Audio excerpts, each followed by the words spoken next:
Hi, welcome back to my channel. How are we all doing? Yes, we are back again on a new video reaction. Good morning, good afternoon, good evening, depending on time zone. Welcome back, welcome back. So this is a quick update. Yesterday, COS made a post of conversation between United States of Biafra or no Briggy, because the Biafra was not declared then during the time of Briggy. And this update is just for you to know that COS have been on top of the game, and she have been the one doing what government is supposed to do as a COS. All the confidential and important representative and appearance, name it, COS has been there from day one. I am saying this because of some people who don't know anything about what is going on, and they'll be the first to attack others. Some may criticize COS. Oh, why did you post this and why did you not post that? I think posting it is a very good thing, as long as her lawyer is aware, right? This conversation you are going to hear Dabiri and Elias, of course, with CS. The conversation they had when I believe negotiation or something like that was going on, when they're trying to employ Dabiri and Elias. And before then, the ATM and the ATM machine, information minister, the ex-matcher, the egg breaker, the voodoo man, none of them was here. And the chief priest of Kevadi is not also here. None of these gangsters, none of these liars were there.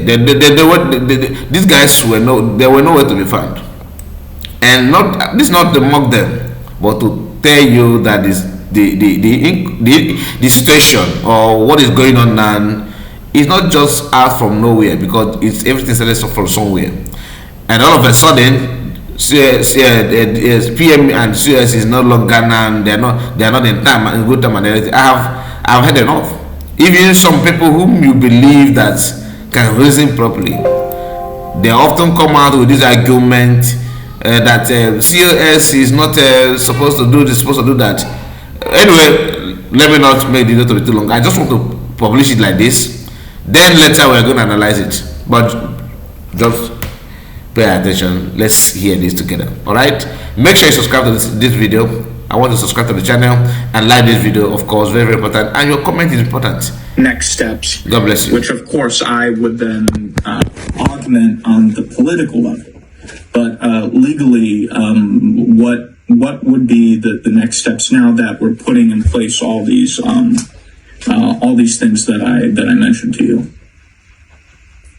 Once, I think it would be interesting to have the results of the referendum, but essentially in any emerging government, what needs to take place, and this requires some work, is the transition of an overall document like the Helsinki Declaration or the new Constitution of the United States of Biafra into practical working rules for the Biafran government. And this essentially would be a division departmentally in the government of the roles of the ministers, of the due process and procedures that need to be in place. But a lot will depend on, essentially, Elias, on the political lead of the amount of recognition we get here for Biafra in the United States and the steps that would need to be taken. What I would imagine is, and this would be a joint lobbying and legal effort on behalf of Biafra, is, what's interesting is not only are we in a little bit of a holding pattern for Biafra, we are a little bit of a holding pattern here in the United States, because there's a transition coming within our government that will take place on January 20th. And we would need to find out the key people in positions that would be of interest for us within the State Department. Right. And who the Biafra Nigeria desk person would be. I mean, what I imagine is at some point it would be very interesting if the new Trump administration would allow the appointment of someone in charge of Biafran issues, essentially a Biafra desk within the State Department and those issues. Oh, that would be very significant. Like a special envoy, maybe. And maybe somebody who would actually guide the State Department's policy regarding Biafra. And what helps in these types of situations, Elias can, I think, support my point of view, is to have an organized, dedicated group of people with a specific mission in mind. Now, the State Department, I think on January 20th, because Dr. Boise, I don't know how much you've been following the internal machinations of a new administration, but I think it will take at least a few weeks, if not more, to find out where the State Department is going as far as its mission, the changeovers.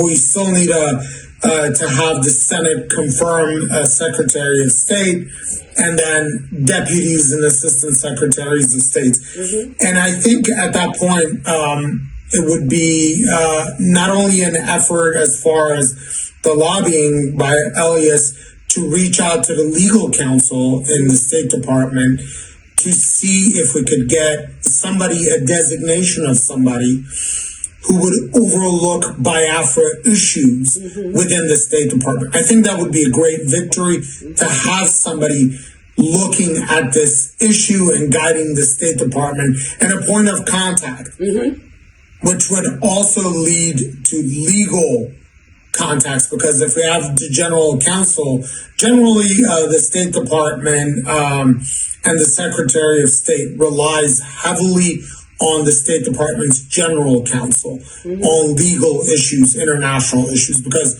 on issues relating to bilateral conventions, bilateral treaties, multilateral treaties, and how the State Department approaches emerging country will be largely dependent on the legal counsel in the State Department telling the Secretary of State or the Deputy Secretary of State, yes, go ahead, this is feasible, we can do this under U.S. law and international law. So I think we have a general idea, but the problem is we are getting a new government over here in the United States to see who is going to be in the State Department. Also, I mean, it's not just the State Department. This sort of bifurcates into other departments, such as Treasury and the Office of Foreign Assets Control, Department of Commerce, which also has its own security arm, which has become more and more active. And the Department of Commerce essentially traditionally has been in place to deal with the interests of U.S. business internationally and promoting U.S. business. But that can go very well in hand once there is an emerging government to show the Department of Commerce, look, there's a lot of business and U.S. business interests that could be very, very beneficial mutually for both Biafra and the United States. So it would be a multifaceted approach, I think, legally and as well as the lobbying effort. And Elias, I don't want to just over promote him, but he has somebody who is extremely knowledgeable in how to approach both within the Moran Group and Congressman Moran, but Elias in reaching out to governments here in the United States in legal matters. I don't do any lobbying at all, and that helps me separate. I'm not registered ever as a foreign lobbyist for a foreign government, but my specialty is in dealing with very difficult and complex international legal issues, which interestingly apply to the Biafran government in exile. And I am pleased and honored to be able to help your government. And my goal is a long-term relationship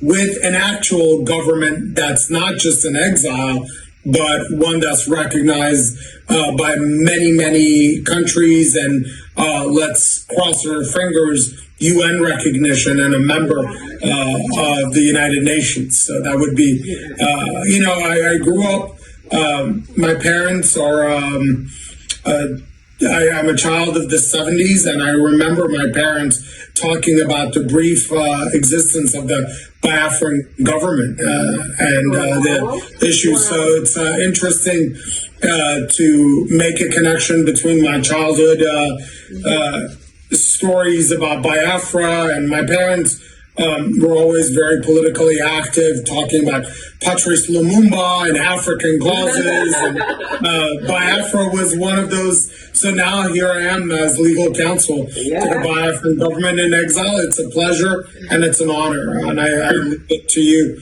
And also to note an interesting personal connection that Arman and I have.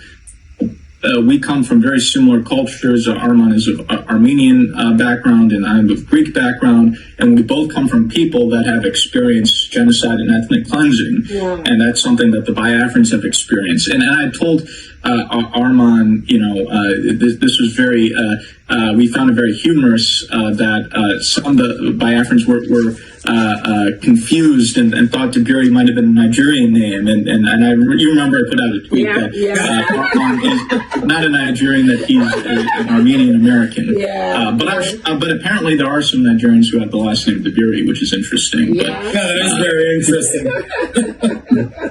It is. Anyway, thank you so very much, Dabiri. It's really an honor to meet you, and thanks to Elias, who I call my brother, and a very good son of Biafran land. I don't even know how to. I mean, Biafrans are like out 24/7, trying to protect, trying to attack whoever says anything negative to Elias. They are ready to jump in. That's how how passionate he is to Biafrans. And again, our Prime Minister, His Excellency Simon Ekpa, is somebody that millions of Biafrans love, and they obey him. Whatever he says is they see it as their savior, not just because he's Simon Ekpa, but because the cause they believe in, which is the independence and restoration of Biafra, has gone just beyond an individual. So while our leader Nnamdi Kanu was there, and Nigerian government abducted him from Kenya, and he's right now in Nigerian DSS dungeon for the past almost 4 years, going to 5. Our Nnamdi Kanu, our PM Simon Ekpa, whom Nnamdi Kanu told Biafrans, go and listen to Simon Ekpa. That is actually whom the whole Biafrans and the world is following, actually.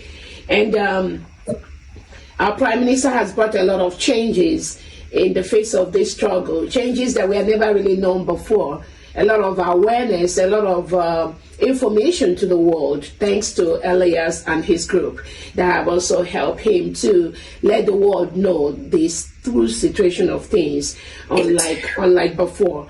So again, as Elias has said, my name is Dr. Ngozi Oroboeze. I'm the Chief of Staff to the Biafra, United States of Biafra, before Biafra Republic government in exile, and de facto we are both at home and we are abroad. But right now, after our declaration of our independence in Finland, we now are United States of Biafra. So I'm really glad to meet you. I know that PM told me about you a long time ago, and he told me specific task that you'll be doing, and I know I asked because I know there's another attorney Levy who was doing something. I mean, not in African level, because he I think in the OR he tried to in the Committee of African Nations, the COAS, that group. What's the name of? I'm gonna get the name. Those ones. The African Union. He did something with the African Union. Yeah, Organization of or the Organization of Emerging African. Of Emerging African State. Yeah. So I think.